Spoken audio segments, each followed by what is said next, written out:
Vamos a continuar con el estudio de Juan. Vamos a seguir donde estábamos, en Juan capítulo 4. Habíamos quedado en el versículo 26. Hoy día vamos a ver del 27 al 42, terminando ya el relato de lo que es Jesús y la mujer samaritana. Pero creo que es importante para volver a meternos, digamos, en el tema, poder leer completo hasta donde estábamos para que entendiésemos el contexto de lo que estábamos viendo en las últimas 2 semanas. Así que vamos a partir en el versículo 1. Dice el versículo 1 del capítulo 4 de Juan, dice, cuando pues el Señor entendió que los fariseos habían oído decir, Jesús hace y bautiza más discípulos que Juan, aunque Juan no bautizaba sino sus discípulos, salió de Judea y se fue otra vez a Galilea. Y le era necesario pasar por Samaria. Vimos que ese le era necesario, lo vemos varias veces en Juan y enfatiza una acción que tiene una urgencia, que tiene que suceder, ¿no es cierto? Vimos así como así es necesario que el Hijo del Hombre sea levantado, etcétera. Vemos estos versículos o esta frase como un énfasis. Versículo 5 dice, vino pues a una ciudad de Samaria llamada Sicar, junto a la heredad de Jacob, que Jacob vio a su hijo José y estaba allí el pozo de Jacob. Entonces Jesús, cansado del camino, se sentó así junto al pozo y era como la hora sexta. Aquí vemos que finalmente vemos que el Señor se detiene en Samaria, una cuestión cultural, ¿no es cierto?, contrario a lo que eran los judíos. Y finalmente la hora sexta sabíamos que era el mediodía. En la hora judía era la sexta, ¿no es cierto?, pero para nosotros es mediodía, ya donde está el calor más intenso.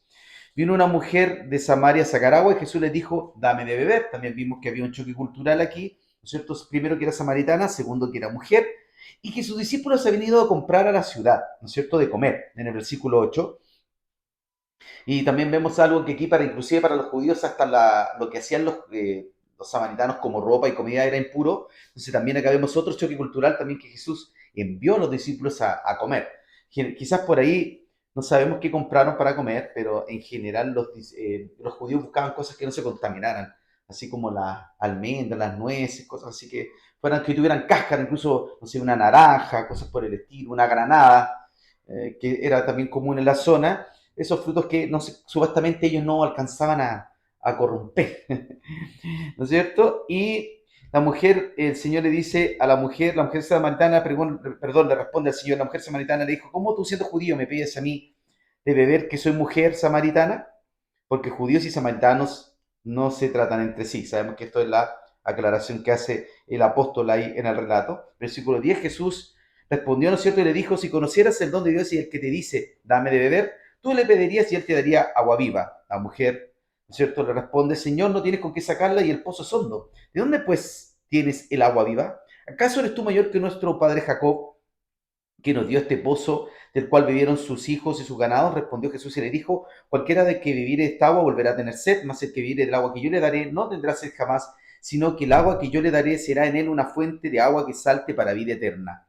La mujer le dijo, Señor, dame esa agua para que no tenga yo sed ni venga aquí a buscarla. Vemos que finalmente la mujer todavía estaba llevando algo, ¿no es cierto?, espiritual todavía al plano terrenal, pero ya empezó como la mujer, y lo vimos la semana pasada, que vimos del versículo 16 en adelante, a empezar a entender quién tenía enfrente, ¿no es cierto? Versículo 16 dice, Jesús le dijo, ve, llama a tu marido y ven acá. Respondió la mujer y dijo, no tengo marido. Jesús le dijo, bien has dicho, no tengo marido, porque 5 maridos has tenido y el que ahora tienes no es tu marido. Esto has dicho con verdad, ¿no es cierto? Jesús la confronta para llamarla amorosamente al acto del arrepentimiento. Vimos la semana pasada cómo el Señor siempre, a pesar de saber todas las cosas, Él espera una confesión nuestra propia de nuestros pecados para poder ser libres.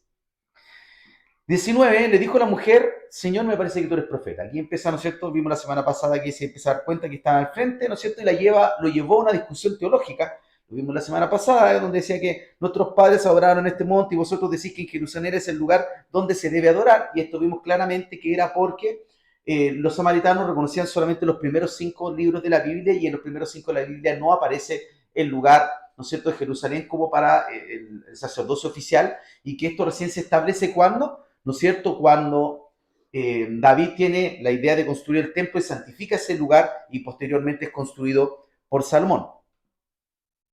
Versículo 21, ¿no es cierto? Jesús le dice a la mujer, mujer, créeme que la hora viene cuando ni en este monte ni en Jerusalén adoraréis al Padre. Vosotros adoráis lo que no sabéis, Nosotros adoramos lo que sabemos porque la salvación viene de los judíos, mas la hora viene y ahora es cuando los verdaderos adoradores adoraron al Padre en espíritu y en verdad, porque también el Padre tales adoradores busca que le adoren, ¿no es cierto? Y esto lo decía, más la hora viene, y también decía que la salvación viene de los judíos. ¿Por qué? Claramente, porque la hora viene de que Cristo iba a ser entregado, iba a ser el Cordero inmolado, y porque viene por los judíos. ¿Por qué? Por el mismo Jesús, porque era descendencia judía. Esa es así de simple la explicación.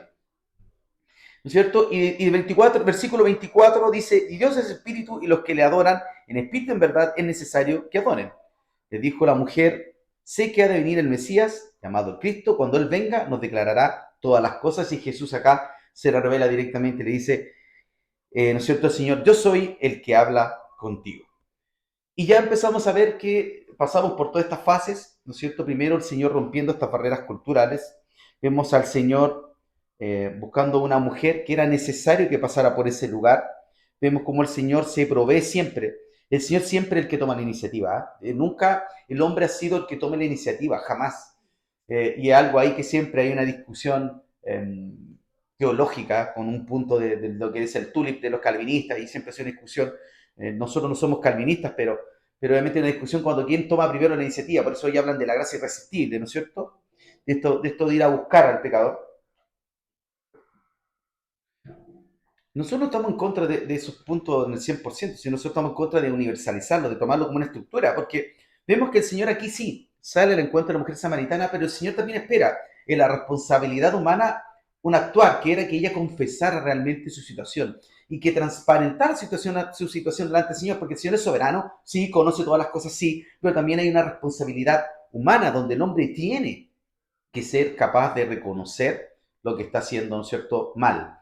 Y ahí es donde el Espíritu Santo trabaja, lo vimos la semana pasada, que muchas veces cuando lo llevamos cosas a discusión teológica es netamente a veces para poder ocultar nuestro pecado, nuestra carnalidad, o lo uno o lo otro. Siempre, a veces, cuando queremos llevar cosas a la discusión, como al eje, ahí justo a la, ¿no es cierto?, a la línea de lo que es malo o bueno, es netamente porque queremos justificar quizás algún pecado, alguna carnalidad en la que estamos siendo, cayendo o frecuentando constantemente, ¿no es cierto?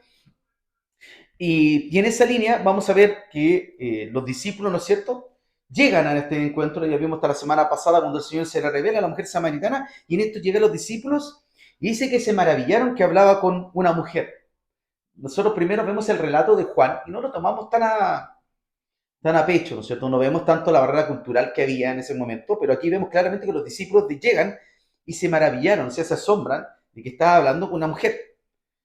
Dice, y sin embargo, ninguno le quiso preguntar al Señor qué preguntas o qué hablas con ella, porque era una irrupción cultural fuerte que era samaritana y mujer, ¿no es cierto? Entonces, ¿qué dice? Que la mujer dejó su cántaro y se fue a la ciudad. Entonces vamos a leer de acá el versículo 42 y después vamos a estar desmenuzando todo lo que vamos a ver el día de hoy, ¿no es cierto? En parte en el versículo 27, perdón. Dicen esto y vinieron sus discípulos y se maravillaron de que hablaba con una mujer. Sin embargo, ninguno dijo, ¿qué preguntas o qué hablas con ella? Entonces la mujer dejó su cántaro y se fue a la ciudad y dijo a los hombres, venid, ved a un hombre que me ha dicho todo cuanto he hecho. ¿No será este el Cristo? Entonces salieron de la ciudad y vinieron a él. Entre tanto sus discípulos le rogaban diciendo, Rabí, come. Él les dijo, yo tengo una comida que comer que vosotros no sabéis. Entonces los discípulos decían unos a otros, ¿le habrá traído a alguien de comer? Jesús les dijo, mi comida es que haga la voluntad del que me envió y que acabe su obra. ¿No decís vosotros, aún faltan 4 meses para que llegue la siega? Y aquí os digo, alzad vuestros ojos y mirad los campos, porque ya están blancos para la siega. Y el que siega recibe salario. Y el que recoge fruto para vida eterna, y recoge fruto para vida eterna, para que el que siembra goce juntamente con el que siega. Porque en esto es verdadero el dicho, uno es el que siembra y otro es el que siega. Yo os he enviado a cegar lo que vosotros no labrasteis, otros labraron y vosotros habéis entrado en sus labores. Y muchos de los samaritanos de aquella ciudad creyeron en él por la palabra de la mujer que da testimonio, diciendo, me dijo todo lo que he hecho. Entonces vinieron los samaritanos a él y le rogaron que se quedase con ellos y se quedó allí 2 días. Y creyeron mucho más por la palabra de él y decían a la mujer, ya no creemos solamente por tu dicho, porque nosotros mismos hemos creído y sabemos que verdaderamente este es el Salvador del mundo, el Cristo. Y hay cuestiones que cuando uno lo lee rápido no puede entenderlas, pero hay cuestiones que se responden solas en las Escrituras. Vimos, por ejemplo, recién una cuestión que se respondía sola, ¿no es cierto? Cuando el Señor le decía, más la hora viene y la hora es, cuando ni en este lugar, ni en este monte adoraremos al Padre. Dice, ustedes adoran lo que no conocen, nosotros adoramos lo que conocemos porque, dice, la salvación viene de los judíos. Claramente el Señor le estaba diciendo, la hora viene cuando el sacrificio del Hijo del Hombre, el sacrificio de Cristo, y que venía por los judíos no por decir somos mejores que ustedes, no por decir nosotros somos el pueblo elegido y ustedes no, sino que le estaba diciendo porque yo soy judío y yo soy el que va a morir por la salvación del mundo. Por tanto, la salvación viene de los judíos. Él hablaba de sí mismo. Y ahí vemos cómo la Escritura empieza a responderse a sí misma. Y vamos a ir viendo paso a paso cómo la Escritura siempre, en lo que tiene que ver con lo que es Juan, y que yo lo he dicho antes en estos estudios de Juan, que recomiendo que no sea el primer libro a leer cuando uno llega a Cristo. Creo que el mejor libro siempre va a ser Lucas, porque está con los hitos ordenados. Si tú lees Marcos es muy al grano, y tiene cosas muy por aquí, por allá, muy al grano. Mateo tiene la concepción de mostrarle a los judíos quién era el Cristo.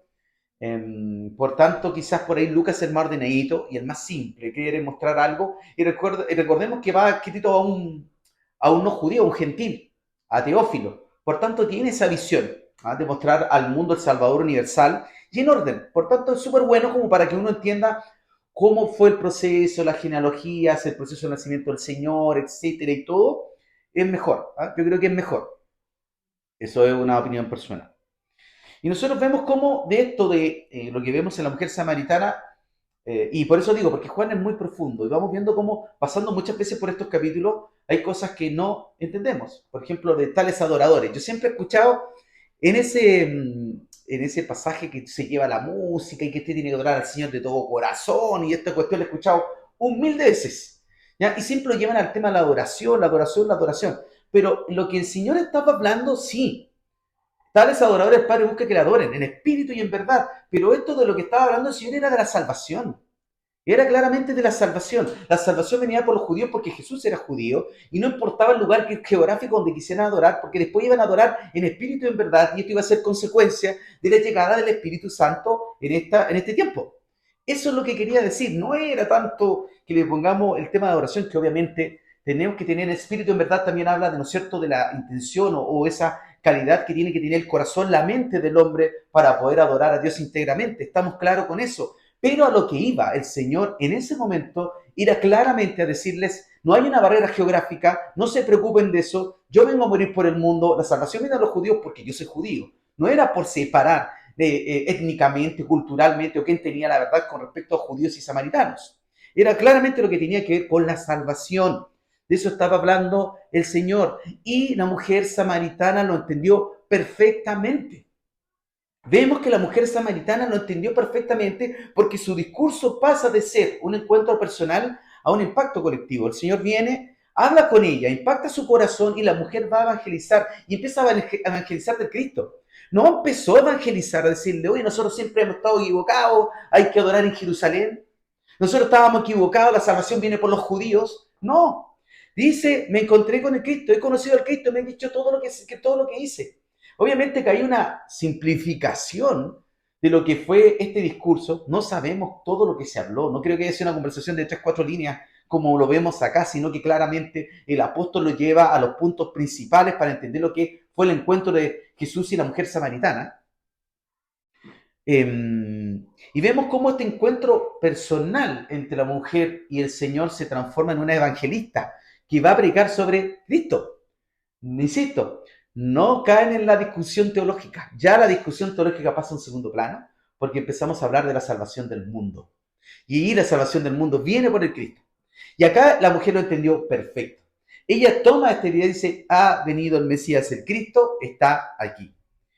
Entonces, vemos que la mujer samaritana, ¿no es cierto?, tuvo un encuentro que marcó su vida, por tanto hay un encuentro que no afectó solamente a ella, ahora solamente a ella, sino que empieza a impactar a su alrededor. Y vemos cómo la mujer samaritana pasó de ser una marginada que tenía que ir a buscar agua a mediodía para que nadie la molestara y la enjuiciara porque era una mujer que había tenido 5 maridos, sino que pasa a ser un evangelista, pasa a ser una sediente de agua espiritual a una fuente de salvación, a comunicar el mensaje del Señor, a ser una rechazada, a ser una ninguneada, a ser una apartada por la sociedad, a ser quien le lleva al resto de la, ¿no es cierto?, a la ciudad de Sicar en Samaria el evangelio del Señor.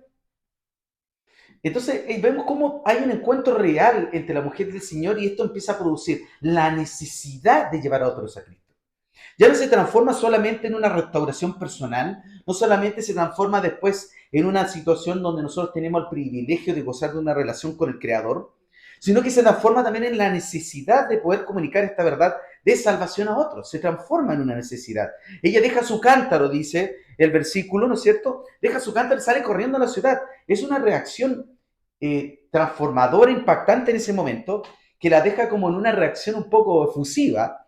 Quizás lo podemos leer o entender de esa manera cuando leemos el versículo, pero vemos claramente una acción que en ese momento la palabra viva, Dios, ¿no es cierto?, el verbo hecho carne, en relación con ella, hablando de lo que era y se le revela como el Cristo, porque pasa justo después de ese versículo, tuvo sido muy potente. Insisto, ¿cuál es el versículo? ¿Qué es la palabra que ocupa? Dice, yo soy. Y esa palabra los judíos, los samaritanos, que conocían perfectamente el Pentateuco, los primeros 5 libros, la Torá, sabían exactamente que cuando alguien decía, yo soy el que habla contigo, él dijo exactamente, se le reveló como Dios, como el Mesías, como el verbo hecho carne. Eso impactó la vida de la mujer samaritana que deja su cántaro y tiene que salir corriendo. Y es increíble cómo vemos que el Señor impacta la vida de esta mujer de manera que se vuelve un evangelista. ¿No es cierto? Y vemos cómo los discípulos se sorprenden porque en sus prejuicios religiosos, y vemos tanto como primero tenían los prejuicios religiosos la mujer samaritana y ahora son sus discípulos. Sus discípulos se asombran de que, ¿por qué está hablando con una mujer? ¿Qué está hablando? El Señor rompe las barreras culturales porque le era necesario, ¿no es cierto?, cumplir la voluntad de Dios. Vimos los versículos anteriores que decía, le era necesario pasar por Samaria. Entonces la mujer deja el cántaro y hay un cambio de prioridades. Y eso es lo que produce también el cambio espiritual cuando Dios te llama a hacer una cuestión, cualquiera la que sea, dentro de su voluntad, y empieza a haber un cambio de prioridades. Empieza a haber una cuestión donde ya el tiempo que ella estaba invirtiendo en una situación cambia en su mente. Era tan importante para ella tener que tener el sustento diario que era el agua. Imagínense cuán necesario era tener todos los días agua fresca porque no había una manera como conservarla como ahora. O sea, un agua 2, 3 días puede ser un agua contaminada, puede ser un agua impura, puede ser un agua que conservara insectos. No sé si ustedes han leído algunos, cómo eran los rituales con respecto a todo lo que mantenía agua. No podía haber un insecto, no podía haber una telaraña. Si un frasco de algo, en lo que eran los rituales del Antiguo Testamento, esto aparece en el libro de Levítico, lo pueden leer, que cuando caía un insecto, cualquier cosa dentro de un cántaro, el cántaro había que romperlo. Eran así de estrictos. No siquiera lavarlo, había que romperlo. Estaba contaminado.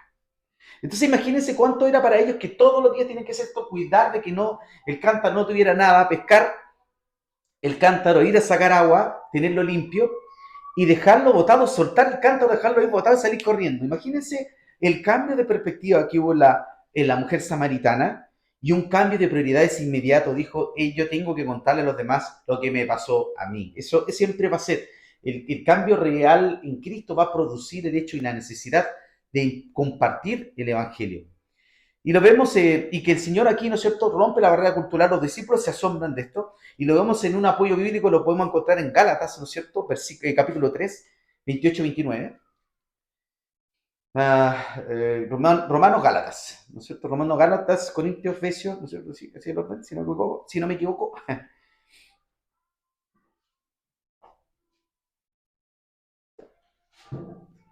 Y en el versículo 28-29 del capítulo 3, vemos que el apóstol Pablo acá lo reafirma, ¿no es cierto? Dice, porque ya no hay judío ni griego, no hay esclavo ni libre, no hay varón ni mujer, porque vosotros sois uno en Cristo Jesús, todos vosotros sois uno en Cristo Jesús. Y si vosotros sois de Cristo, ciertamente linaje de Abraham, sois herederos según la promesa. Y acá vemos un tema que siempre hoy día se discute mucho por el tema del dispensacionalismo, si Israel tiene un pacto especial, etcétera, esto y etcétera, etcétera, etcétera. Nosotros tenemos que entender lo que nos dice la Escritura. La Escritura dice que nosotros fuimos injertados, ¿no es cierto? Por tanto, somos también herederos según la promesa. Y tenemos que entender que el Señor rompe esta barrera cultural, el apóstol lo reafirma en Gálatas 3, y vemos que cuando Dios nos llama y no espera que estemos listos, pero una cuestión es no estar listo de manera técnica, por así decirlo, teológica, y una cuestión es no estar listo en lo que tiene que ver nuestro camino a la santificación, que esas cosas son distintas. Es decir, que no estamos listos y que Dios puede llamar a una persona no lista, acabada como modelo, no tiene que ver con que esta persona no tenga todo el aparato técnico. Eso podría ser secundario en ciertas etapas. Lo que no puede estar a medio hacer en nuestra santificación, ¿no es cierto?, para ser usados por el Señor. Porque el proceso de transformación va a ser evidente cuando nos sumergimos en el carácter de Cristo. El Señor nos pide y nos llama a ese viaje santificador. Por tanto, cuando hay comunión con el Espíritu Santo, todo lo demás queda en segundo plano y lo urgente, lo presente, deja lugar y espacio a lo eterno, que es las buenas nuevas de salvación y poder compartir el Evangelio del Señor a otros. Entonces vemos como un cambio de prioridad, tanto en la mujer, y yo me imagino que el Señor en su humanidad, porque era hombre, era Dios, ve lo que sucede él en su humanidad también, te tuvo que haber maravillado un poco la situación. Y es importante ver que el Señor igual estaba limitado dentro de su omnipresencia, omnipotencia, por eso tenía que caminar. Y en ese sentido, dice, entre tanto, ¿no es cierto? Versículo 31 dice, entre tanto los discípulos le rogaban diciendo, Rabí, come. Porque recuerden que tenía sed, por eso pararon. Por eso el Señor le pidió agua a la mujer samaritana, nos muestra su humanidad. Y también tenían hambre, por eso que pararon en la ciudad para comprar, para reabastecerse. Y el Señor le dice, yo tengo una comida que comer que vosotros no sabéis. Entonces los discípulos decían unos a otros, ¿le habrá traído a alguien de comer? Jesús les dijo, mi comida es que haga la voluntad del que me envió y acabe su obra. Esa cuestión es súper potente porque el Señor le muestra claramente que esto era la satisfacción que tenía él en el mandato que tenía en la tierra. También ver cómo una persona tan, por así decirlo, de currículum tan malo, se transformaba en una evangelista que iba a transformar a una ciudad entera, ¿no es cierto? Y el Señor les dice en el versículo 35, ¿no decís vosotros aún faltan 4 meses para que llegue la siega? Y aquí os digo, alzad vuestros ojos y mirad los campos, porque ya están blancos para la siega. Y aquí pasa una cuestión que también se explica automáticamente, la escritura. Dice el que ciega, recibe salario y recoge fruto para vida eterna. ¿No es cierto? El que recoge lo que otro sembró, para que el que siembre goce juntamente con el que ciega. Porque en esto es verdadero el dicho, uno es el que siembra y otro es el que ciega. Yo he enviado a cegar lo que vosotros no lavasteis, otros labraron y vosotros habéis entrado en sus labores. ¿Qué quiere decir? Aquí pareciera que fuera un trabalengua de cuestiones y es súper simple. ¿Qué le dijo la mujer al Señor en el versículo 25 o 26? Le dice, nosotros sabemos, ¿no es cierto? Dice, en el 25 le dijo la mujer, sé que ha de venir el Mesías llamado el Cristo, cuando Él venga nos declarará todas las cosas. Entonces, ¿qué había pasado acá? Independiente de todo el paganismo que había absorbido el mundo de Samaria porque se mezclaron con naciones en el tiempo de la deportación a Babilonia, a pesar de todo esto, que esa mezcla cultural, ellos aún conservaban el estudio de la Torá, de los primeros 5 libros, y además sí hablaban y se le enseñaba a las personas sobre la llegada del Mesías del Cristo. Por tanto, hubo alguien que sembró. ¿Qué sembraron aquí? La esperanza de la llegada del Mesías. ¿Y quién lo iban a cosechar? ¿Quién lo vieron? Los discípulos. Porque van a ver cómo ya cuando se genera esto que hablaron desde Génesis en adelante, los samaritanos no creían en los profetas, pero claramente desde Génesis hasta los profetas lo dice claramente, el Señor se los dijo a los fariseos, habla escritura, hablan de mí. Ya había aquí una predicación y había sembrado algo en el pueblo de los samaritanos, por eso que ellos creen.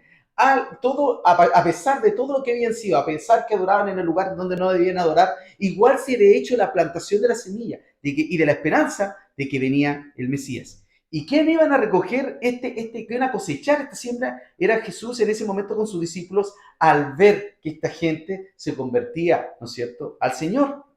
Y ahí vemos cómo muchas veces va a haber siembra que queda puesta ahí durante años, durante siglos, en estos casos, o en nuestras familias, en quienes conocemos, de repente un mensaje, una palabra que nosotros podemos compartir va a dar fruto a su tiempo, sobre todo para aquellos que son papás y que ven a sus hijos de repente alejados del Señor. Tengan paciencia, oren y sean de testimonio, porque si no somos de testimonio tampoco, no pidamos conversión en nuestros hijos. ¿Ya? Porque si en esta casa no somos capaces de guardar un testimonio cristiano, no pidamos que ellos lleguen al Señor. ¿Ya? Esa cuestión claramente va a tener que ver, mucho que ver, ¿no es cierto?, cómo vivimos dentro de nuestras casas. Si dentro de nuestra casa somos personas de que causan división, etcétera, no pidamos grandes milagros. Pero si estamos haciendo las cosas bien, sabemos que el Señor a su tiempo, ¿no es cierto?, va a traer esta siembra, vamos a cosechar eso que sembramos, ¿no es cierto? La Escritura dice, no nos cansemos, pues, ¿no es cierto?, hacer el bien, porque a su tiempo segaremos si no desmayamos. Hay que no desmayar en oración y en intercesión por estas personas. Por tanto, acá el Señor les dice, porque ustedes han entrado en sus labores, ya inclusive, como les digo, a pesar de todo lo que estaba contaminado en el mundo de lo que era el servicio levítico, por así decirlo, de los samaritanos, aún así, ellos habían pregonado y habían sembrado la esperanza de la llegada del Mesías. Entonces vemos cómo el Señor igual se previó y se valió de esto y por eso le era necesario pasar por Samaria, porque independiente de toda esta situación, el Señor tenía remanente, siempre va a haber un remanente. Y vemos cómo finalmente en este episodio el Señor les dice, ¿no es cierto?, miren los campos, ya están listos, porque por eso era necesario pasar. Era necesario que el Señor pasara, que le comunicara a la mujer samaritana, que la mujer samaritana fuera dentro de la ciudad a contar que había tenido un encuentro con el Cristo. Y esto generó, ¿no es cierto?, la conversión de Samaria. Vemos que los discípulos aún pensaban, ¿no es cierto?, en una comida física y Jesús hablaba de un alimento espiritual y que finalmente el Señor les dice, mi comida es la obediencia, ¿no es cierto? Por eso que en Juan 6, versículo 38 al 40, el Señor aquí los deja un poquito más claro. Dice, porque he descendido al cielo no para hacer mi voluntad, sino la voluntad del que me envió. Y esta es la voluntad de mi Padre, el que me envió, que de todo lo que me diere no pierda yo nada, sino que lo resucite en el día postrero. Y esta es la voluntad del que me ha enviado, que todo aquel que vea al Hijo y que crea en Él tenga vida eterna, y yo le resucitaré en el día postrero. Los campos están blancos, hay gente lista. No mañana, ahora. Y eso tenemos que ver nosotros, que vamos a tener que entregar lo que tenemos. Y ahí está la cuestión, que nosotros podemos estar en la primera fase de la conversión, en un camino mucho más pesado, o en un lugar listo para ser enviado, pero ¿con qué nos estamos alimentando? Porque finalmente nosotros vamos a entregar lo que tenemos, no lo que no tenemos. Y nuestra agenda también tiene que reflejar a la misión a la que fuimos llamados por Dios.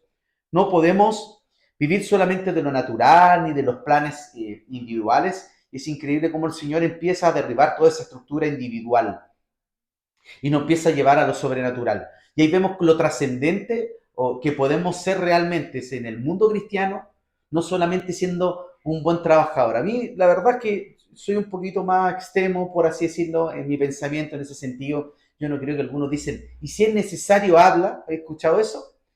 Eh, evangeliza, dicen evangeliza, y si es necesario habla, yo no creo en eso. Yo creo que siempre hay que hablar, porque la palabra viene por el oír. ¿Y el oír qué? La palabra de Dios. La fe viene por el oír. ¿Y el oír qué? La palabra de Dios. Por tanto, ¿cómo van a saber si no hay nadie que les predique? Dice la Escritura. ¿Cómo irán? Y es oír. ¿Cómo irán si no hay nadie que les predique? No, que la conducta, que yo me porto bien y por eso ellos van a ver en mí que yo soy distinto. Falacia, como diría, puras falacias, como diría Eduardo Vargas. Usted tiene que dar palabra de Dios, escritura real, real, no conducta que está bien. Pero hay muchos bien portados que son ateos. Si eso no tiene que ver con que nosotros seamos distintos porque somos bien portados. Nosotros tenemos que hablar y predicar la palabra del Señor. Y cada espacio que tengamos, como ustedes lo vieron, ahora en Jesús con la mujer samaritana, el Señor va directamente, cuando lo vimos en los primeros versículos, hablando del agua, porque era la pureza, porque era la santificación, porque era la transformación. Y el Señor lo hace a través de todos los encuentros con los fariseos, igual siempre cita las Escrituras. ¿Por qué nosotros vamos a predicar con la conducta? Eso no tiene nada que ver. O sea, es parte de ella, es lo mínimo que tendríamos que hacer. Pero nosotros tenemos que predicar con la escritura puesta ahí, hecha y derecha. Eso de la conducta es básico, es básico. O sea, no, es algo que tiene que ser fruto de nuestra relación con el Señor. No es algo que sea natural, no es que yo me tenga que portar bien para que ellos vean que yo soy distinto, no. Eso es una reacción natural. No puede el árbol malo dar frutos malos, no puede el árbol bueno dar frutos malos, ni el árbol malo dar frutos buenos. Por tanto, esa cuestión, porque van a ser como árboles plantados, dice, ¿no es cierto? El salmista justo a corriente de agua que dan fruto a su tiempo, que su hoja no cae, que todo lo que hace prospera. Pero es un árbol, es algo natural. No es algo que se hace forzado por mantener una conducta delante de los hombres. Va a ser algo natural. Y el que camina en Cristo va a tener esta naturalidad de tener esos frutos a la vista delante de los ojos de Dios y de los hombres. Por tanto, nosotros tenemos que vivir una vida natural, sí, pero fundamentado en lo sobrenatural y que va a tener que vivir una experiencia real con la vida y en comunión con el Espíritu de Dios para que podamos ser personas que reflejen el carácter de Cristo. No solamente el amor, así como que poner carecuras, como esto que siempre es así, como una posición angelical, no se trata de eso.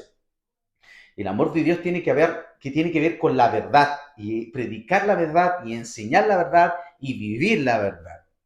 Porque 1 Corintios 2:14 dice, pero el hombre natural no percibe las cosas que son del Espíritu de Dios, porque para él le son locura. Y no las puede entender porque se han de discernir espiritualmente. Por tanto, todas estas cuestiones, estas frases clichés que dicen, no, que ellos van a ver a ti, que tú eres diferente, hoy eres diferente. No te van a ver así. Yo no creo que la gente te vea así. Yo no creo que una persona que está entregada al pecado te vea como, ¡ay, qué impresionante! Eres diferente. No, dice, mira este pavo, qué gil, no toma, qué gil, no va con nosotros los carretes, qué gil, mira, el otro se le ganó el puesto con el jefe porque carretea con el jefe. Así te van a ver, le van a ver como locura esa cuestión. Siempre estas frases cliché que las vemos, que las repiten todos siempre en las congregaciones, son, insisto, Eduardo Vargas es un gran poeta que dicen puras falacias. No es así. Discúlpeme reportar la burbuja y ¡pua! No es así. No va a ser así, porque el mundo ama lo suyo y nosotros no somos del mundo. El mundo os aborrecerá, dijo el Señor. No nos va a ver así. Ahora, el que está, ¿no es cierto?, que está mirando lo que tú haces porque ya el Señor está tratando con él, obviamente se va a ver magnetizado, por así decirlo, por tu conducta. Por tanto, nuestra conducta es fiel reflejo de nuestra comunión con el Señor. No es que nosotros tengamos que portarnos bien para atraer a la gente. No, nosotros tenemos que tener comunión con el Señor. Eso nos va a dar dos cosas. Una, como dice el Salmo 119, si guardamos su palabra y guardamos sus mandamientos, nos vamos a tener de que avergonzarnos. Por tanto, nuestra seguridad frente a ellos es mayor. Cuando nosotros estábamos portándonos como la cuifa, obviamente, y nuestro testimonio no es ad hoc, obviamente nos cuestionamos nosotros mismos y nos callamos. Porque nuestra conciencia nos acusa, ¿no es cierto? Como dice el libro de Romanos, porque acaso tú que dices que no hay que adulterar, adulteras, tú que dices que no hay que robar, robas, ¿no es cierto? Pero cuando tú estás caminando en el Señor, y no significa ser perfecto, no significa que vivir un camino a la santificación significa que uno no va a cometer errores, pero no son pecados planificados, que son otra cosa. ¿Ya? Entonces en esa línea, esto va a ser fruto. Y obviamente, ¿qué empieza a haber? Un fruto, empieza a haber un cambio, empieza a haber una evidencia de lo que era transformación. La vida en el Espíritu Santo de los apóstoles también fue una evidencia. Ellos hace unos días atrás, nada más, 40 y algo días atrás, habían, ¿no es cierto?, traicionado al Señor públicamente. Pero cuando vino el Señor en Pentecostés, estas personas fueron cambiadas y su testimonio fue evidencia de un cambio real y no tuvieron temor para hablar. No tuvieron temor para hablar. Entonces esa cuestión de acomodar, que predica con tu testimonio, predica siendo el mejor en tu trabajo, viejo, eso es básico. O sea, si tú fuiste a la universidad 4 o 5 años, si tú vas a un trabajo donde te pagan, trabaja bien, pues viejo, si eso es mínimo. No vengáis con la cuestión que nosotros los cristianos tenemos que ser el mejor trabajador y por eso somos cristianos. No, viejo, eso lo puede hacer cualquiera.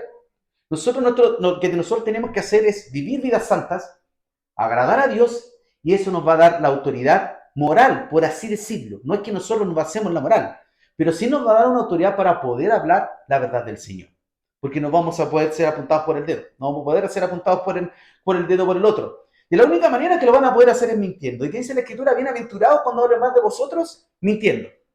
¿Ok? Entonces, nosotros tenemos que entender esto. Y esto va transformándose, ¿no es cierto?, en evidencia gráfica, por así decirlo, explícita de lo que es la mujer samaritana. Ella entra a la ciudad. Después de ser una mujer marginada, ¿cómo es que ella, la que tenía que entrar, ir a buscar agua a las 6 de la tarde, entra a la ciudad con tal propiedad? Porque hay un cambio, hubo un cambio ahí de switch.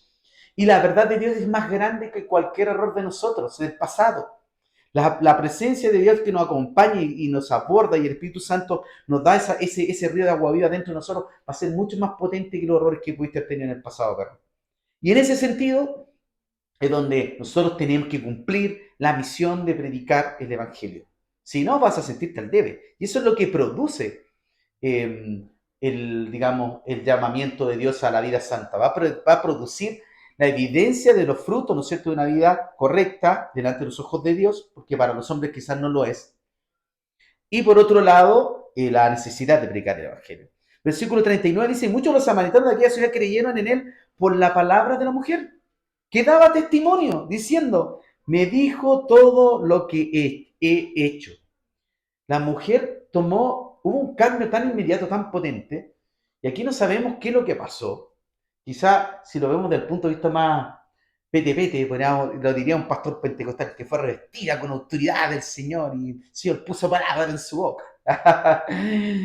y es algo así, porque imagínense cómo va a ser la mujer rechazada a pasar a entrar a una ciudad y que la gente se empiece a convertir. Es brutal. Dice el versículo 40, entonces vinieron los samaritanos a él. Imagínense cómo fue tanto lo potente que fue la predicación de la mujer, que van el resto de la ciudad los samaritanos que la tenían por pecadora, la tenían apartada, era una mujer enjuiciada socialmente, a rogarle al Señor que se quede con ellos. Y más encima, veamos el tema. Los judíos evitaban pasar por Samaria. El Señor habla con una samaritana mujer más encima, ¿no es cierto? La confronta desde el punto de vista teológico de la adoración. Mandan a los discípulos a comprar a Samaria y más encima acá después se queda con ellos 2 días más. O sea, para un judío ortodoxo era después como purificarlo con aceite hirviendo casi al Señor después de salir de ahí. Entonces vemos cómo el Señor genera este choque cultural y fueron a ver los frutos de lo que alguien ya había sembrado. ¿A quién usó el Señor? No lo sabemos, pero acá lo vemos implícitamente. Que Juan el Bautista fue a ese lado, no sabemos quién el Señor usó aquí para mantener viva. Puede ser el sacerdocio de la manera como ellos lo veían, no lo sabemos, pero estaba predicada la llegada del Cristo del Mesías, porque el Señor siempre se va a proveer de generar los puentes y los caminos para la salvación del hombre. Y dice el versículo 41, y creyeron mucho más por la palabra de él y decían a la mujer, ya no creemos solamente por tu dicho, porque nosotros mismos hemos visto, perdón, porque nosotros mismos hemos oído y sabemos que verdaderamente este es el Salvador del mundo, el Cristo. ¡Wow! Imagínense cómo todo Samaria da esta confesión, que la vimos en Pedro, ¿no es cierto? También la vemos en Pedro, cuando dice, ¿a quién iremos porque solo tú tienes palabras de vida eterna? ¿Quién dicen que soy yo? ¿No es cierto? Le pregunta el Señor. Y aquí vemos que una ciudad entera en Samaria es capaz de decir, y sabemos que verdaderamente este es el Salvador del mundo, el Cristo.